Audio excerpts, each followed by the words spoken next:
এই দেখুন, ফ্রিজে আমি আটা, আলু, পেঁয়াজ, ধনেপাতা, কাঁচা লঙ্কা, চাট মশলা বা আমচুর পাউডার, একটুখানি বিট নুন, একটু নুন, এসব দিয়ে মেখে রুটির মতো ভেজে রাখি, হালকা করে ভাজা দিয়ে ফ্রিজে রেখে দিই। তারার সময় জল খাবারে এগুলো আমি কি করে তারপরে রান্না করি সেটা দেখাই। অল্প একটু তেলে ভাজবো তো, সেই জন্য একসঙ্গে ভেজে নিচ্ছি। একটা ডিমের কুসুম আমার অন্য রান্নায় লেগেছিল, তার সাদাটা তো রয়ে গেছে, সেই সাদাটা দিয়ে করে নিচ্ছি। আর ওর পক্ষে তো সাদাটা খাওয়া ভালো, আছে বলে দিচ্ছি, আর নাহলে দিলেও আমি কুসুমটাও দিয়েই দিই, এটাতে আর দিলাম না।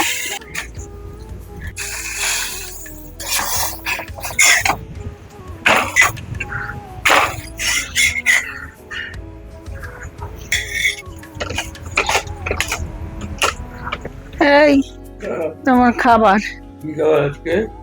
এই শোনো, সবাই কিন্তু তোমাকে বেশি তেল খাওয়াতে বারণ করছে, আমি আর লোকের কথা অত শুনতে পাচ্ছি না, নিজে তেল তেল রান্না হয় শুনেছি। শুনেছো? শোনা কথা তো, দেখা কথা না তো। দেখতে পারো, এইটুকু ঠিক আছে। বেশি রাখবে না, অল্প একটু। ও, অল্প একটু। যাতে যদি না খাওয়া যায় তো ফেলে যাবে, গায়ে লাগবে না।